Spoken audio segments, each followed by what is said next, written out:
Hola y bienvenidos. Hoy vamos a analizar a fondo un fenómeno que, bueno, fue un verdadero punto de inflexión. Kamen Rider Kuga. Uf, total. Tenemos sobre la mesa un montón de documentos, notas de producción de la serie original del 2000, entrevistas y también material sobre lo que vino después. Como el manga y la novela. Exacto.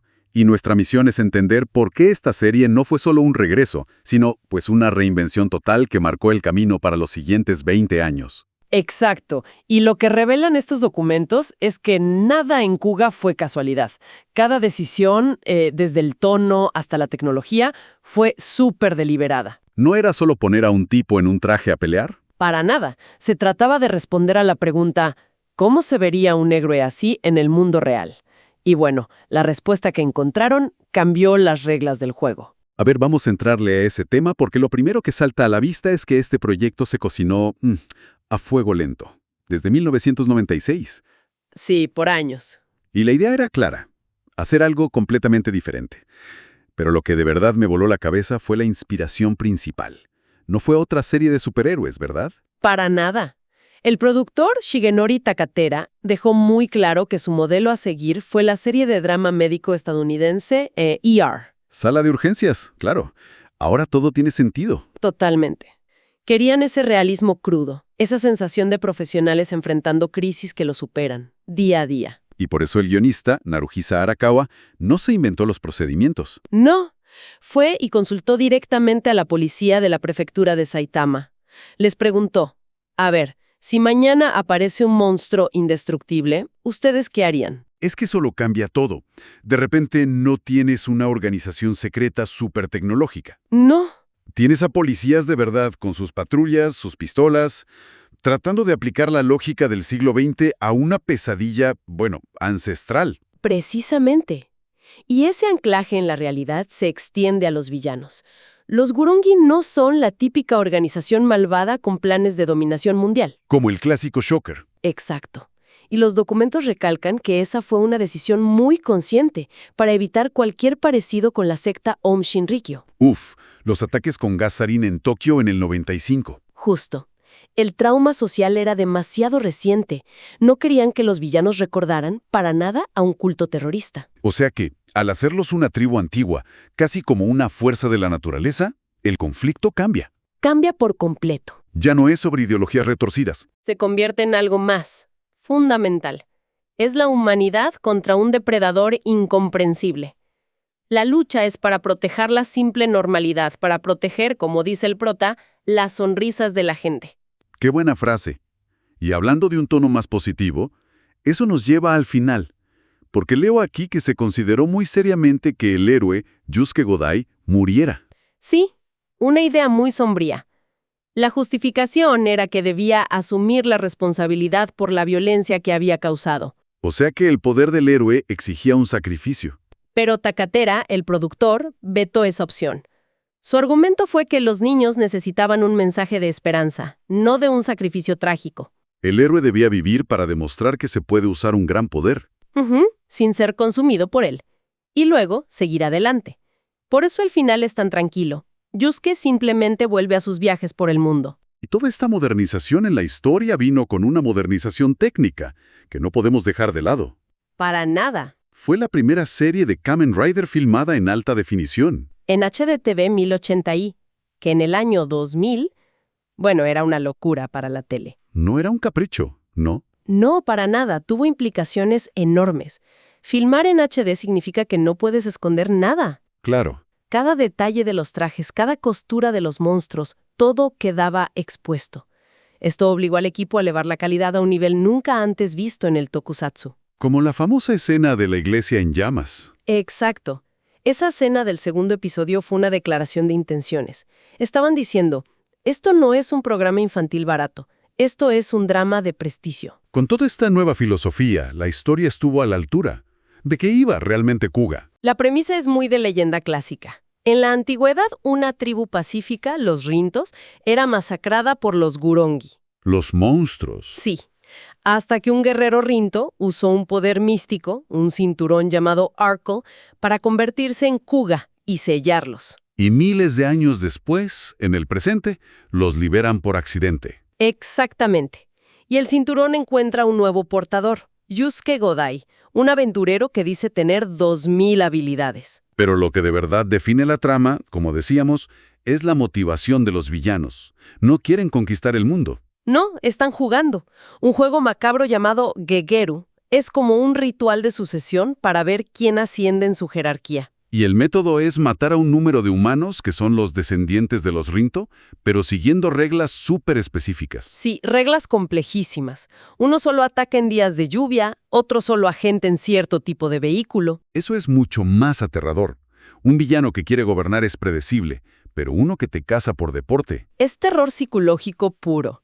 Y la serie lo reflejaba a través de la policía. Cada monstruo era un nuevo caso. Tenían que perfilar al asesino, encontrar su patrón. Su modus operandi, exacto. Como si fuera un asesino en serie. Kuga era la única arma que podía detenerlos, pero la estrategia venía del trabajo policial. Y la serie estructura muy bien esta cacería. Los 49 episodios se dividen como en 3 actos. ¿Funcionó bien eso? Se sintió muy orgánico, porque estaba ligado a la evolución de Yusuke. El primer arco, Renacimiento, hasta el episodio 16, es la fase de descubrimiento. Apenas controla sus poderes. Exacto, cada pelea es un riesgo mortal. Aprende a los golpes, literalmente. Luego, en el segundo arco, Evolución, la cosa se pone mucho más seria. Yusuke muere. Clínicamente sí. Y su cinturón, el Arcle, lo resucita con una descarga eléctrica masiva y se fusiona más con su cuerpo. ¿Y eso le da un power-up? Sí, pero no es gratis. Desbloquea sus formas ascendentes, pero cada transformación le causa un dolor inmenso. Sangra por los poros. El poder tiene un costo físico real. Ya no es un juego para él. Para nada, es una carga que lo está destruyendo. Y eso nos lleva al arco final, el fin, donde se enfrenta a Liber Enedaguba Seba, y para eso tiene que desbloquear su forma definitiva. Una forma que las leyendas dicen que convierte al usuario en una bestia de destrucción, un demonio oscuro. O sea, el clímax no solo es si puede vencer al villano, sino si puede usar ese poder sin perderse a sí mismo en el proceso. Es la prueba final. Y un detalle que amarra todo es que cada título de episodio es una sola palabra japonesa de 2 kanjis. Renacimiento, transformación, promesa. le da una cohesión casi poética. El impacto de todo esto fue masivo, y no solo en el público infantil. Aquí es donde entra el famoso efecto Odagiri. Es que es muy curioso, porque las notas de producción de Toei revelan que se dieron cuenta de algo inesperado. A ver, El público objetivo eran niños de 4 a 12 años, pero las mediciones de audiencia mostraban un pico enorme en mujeres de unos 30 años. las mamás de los niños. Exacto.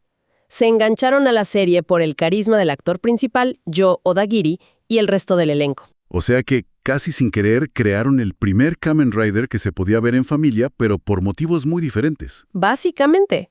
Y Toei, que no tiene un pelo de tonta, tomó nota. Para la siguiente serie, Kamen Rider Agito. Lo hicieron a propósito. Totalmente. Contrataron a 3 actores jóvenes y atractivos. Y fue un éxito rotundo. El efecto Odagiri se convirtió en un término en la industria para este fenómeno. Y el universo de Kuga no murió con la serie. Años después, en 2014, renace en un formato muy diferente. Un manga. Sí, un manga de Toshiki Inoue. Y es importante decir que está dirigido a un público seinen, o sea, hombres jóvenes adultos. Es una reimaginación mucho más cruda, ¿no? Muchísimo más. Con violencia gráfica, desnudez, temas que la serie de TV ni se atrevía a tocar. Pero lo más radical no es solo el tono, es la trama. ¡Para nada! Lo que hace Inoue es audaz. Fusiona la historia de Kuga con la de su sucesora, Kamen Rider Agito. Crea una continuidad completamente nueva. Exacto, como un ¿qué pasaría si oficial? Y el hecho de que siga publicándose, con volúmenes planeados hasta 2025, demuestra el hambre que hay por esta versión más oscura. Y si el manga es una reimaginación, también tenemos una continuación directa de la serie, la novela. Sí, de 2013, escrita por Naruhisa Arakawa, uno de los guionistas originales. Y esa novela responde una pregunta que quedó en el aire. Sí, la pregunta de si el poder de Kuga es bueno por sí mismo o si es solo la voluntad de Yusuke Godai lo que lo mantiene a raya. A ver, ¿cómo? La trama revela la existencia de un prototipo del cinturón de Kuga, uno incompleto, al que le falta un componente clave. ¿Y qué pasa cuando alguien usa un cinturón, digamos, defectuoso? Es un desastre. El usuario no puede controlar el poder. Se transforma, sí, pero en una criatura salvaje que ataca a todo. ¿Y la protagonista de la novela? Es Mika Natsume, la hija de uno de los arqueólogos de la serie. Ella encuentra este cinturón y se convierte en una especie de Kuga oscuro. ¡Qué giro! ¿Y dónde está el héroe original en todo esto? El propio Yusuke Godai regresa de sus viajes por el mundo para detenerla. O sea que tiene que luchar contra una persona inocente, corrompida por una versión de su propio poder. Exacto. Lo obliga a confrontar la naturaleza de lo que él es. ¿Es él especial o solo tuvo suerte de encontrar la versión completa? Las notas dicen que el libro termina con el cinturón prototipo aún dentro de Mika, dejándola en un estado incierto. Entonces, si juntamos todas las piezas, Kamen Rider Kuga fue mucho más que un reinicio. Fue una producción increíblemente reflexiva. Sí. Tomó el realismo de un drama policial, lo mezcló con una sensibilidad muy consciente del contexto social de su tiempo. Y lo usó para contar una historia sobre la esperanza y el coste de la violencia. Revivió una franquicia moribunda, generó un fenómeno cultural inesperado y construyó un mundo tan sólido que, más de 2 décadas después, sigue expandiéndose. No fue solo un programa, fue cimiento de todo el Kamen Rider del siglo XXI. Tal cual. Y todo este análisis nos deja con una pregunta final, ¿no? La serie original nos presenta a un héroe, Yusuke Godai, que maneja un poder casi absoluto para proteger las sonrisas de la gente. Él es la prueba de que el poder puede ser controlado. Pero la novela secuela nos arroja una sombra de duda. Nos muestra que ese mismo poder, en una versión imperfecta, es una fuerza destructiva. Y esto plantea la pregunta fundamental. Exacto. La heroicidad reside solo en la voluntad de quien empuña el poder. O el poder mismo, especialmente uno nacido de la violencia, lleva una oscuridad inherente contra la que se debe luchar constantemente. No solo contra los monstruos de fuera. Sino, y sobre todo, contra el monstruo que puede despertar dentro de uno mismo.